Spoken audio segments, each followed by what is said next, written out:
The word machine learning was first introduced by Arthur Samuel in 1959. This was after a Dartmouth conference on artificial intelligence, and he was excited to learn more, just like the other researchers. So, currently the most accepted definition of machine learning is: machine learning enables a machine to automatically learn from the data, improve performances from experiences, and predict things without being explicitly programmed.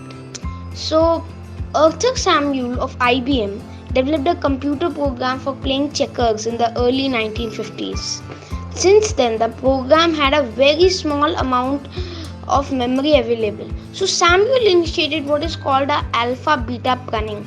His design included a scoring function using the positions of the pieces on the board. The scoring function attempted to measure the chances of each side winning. The program chose its next move with a minimax strategy, which eventually evolved into an algorithm called the minimax algorithm. Samuel also designed a number of mechanisms allowing his program to get better and better. In what Samuel called rote learning, his program remembered and recorded all the positions that it had already seen and combined this with the values of the reward function. Then, in 1957, Frank Ronsbalat at Cornell Aeronautical Laboratory combined Donald Hebb's model of a brain cell interaction with Arthur Samuel's machine learning efforts and created the perceptron. The perceptron was initially planned as a machine, not a program.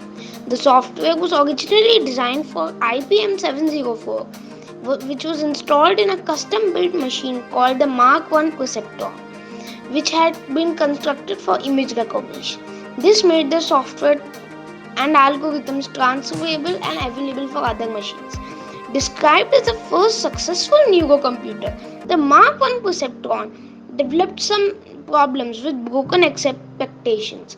Even though the perceptron seemed promising, it could not recognize many kinds of visual patterns such as faces, causing frustration and stalling neural network research. It would be several years before the frustrations of investors and funding agencies faded. Neural networks / machine learning research struggled until a resurgence during the 1990s.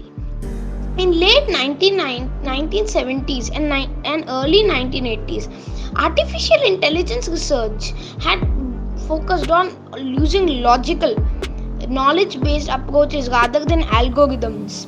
Additionally, neural network research was abandoned by computer science and AI researchers. This caused a schism between AI and ML. Until then, machine learning had been used as a training program for AI. The machine learning industry, which was a large number of researchers and technicians, was reorganized into a separate field and struggled for nearly a decade. The industry goal shifted from training for AI to solving practical problems in terms of providing services.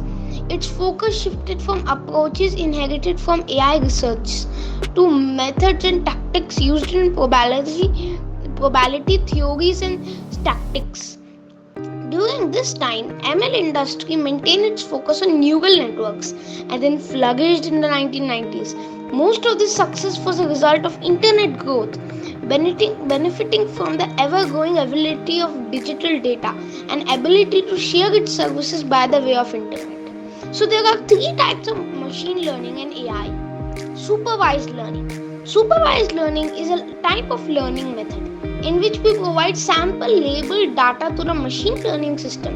In order to train it, on that basis it predicts the output. The system creates a model using the labeled data to understand the data sets and learn about each data. Once the training and processing are done, then we test the model by providing it a sample data to check whether it's predicting the exact output or not. The goal of supervised learning is to map the input data with the output data.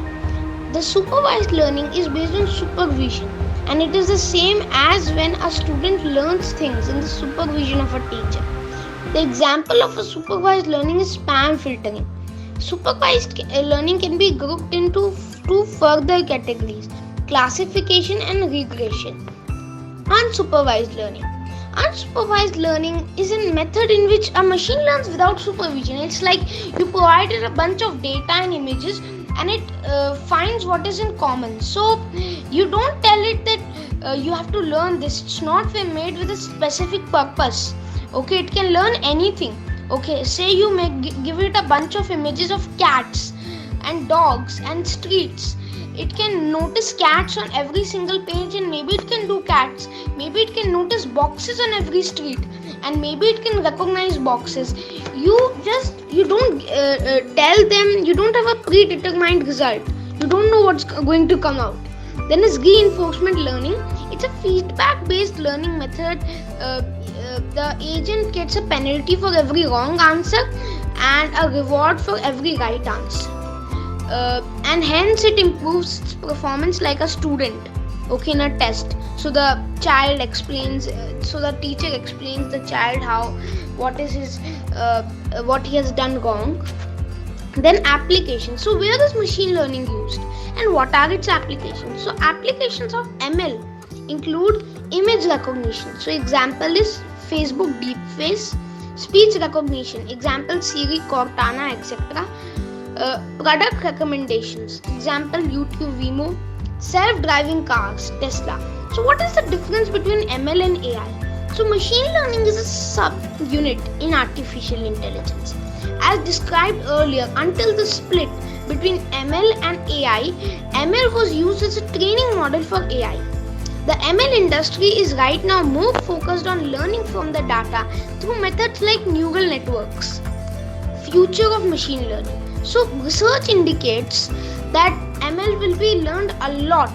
Okay, so the places where it will be coming in the coming 10 years would be food delivery, automated cars, afforestation, emotion recognition, use in automation industry, etc. But before I go, experiment time! Observe Netflix and YouTube about how they predict shows for you. Make a report about it and try to figure out which methods they use to do it. Make your own ML model for free today. Use Teachable Machine by Google by going to www.teachablemachine.withgoogle.com/train. No coding experience required. Link also in the description with some handy writing material and tutorials for Teachable Machine and ML. And please do consider subscribing to our channel. We are a startup with very little money and that would help us make videos that take millions of minutes to create. Until next time, it is me, the narrator of what was the name again? Animator, can you write the name on the screen? Please, a bit bigger. Outside in, no. Inside out. Aha.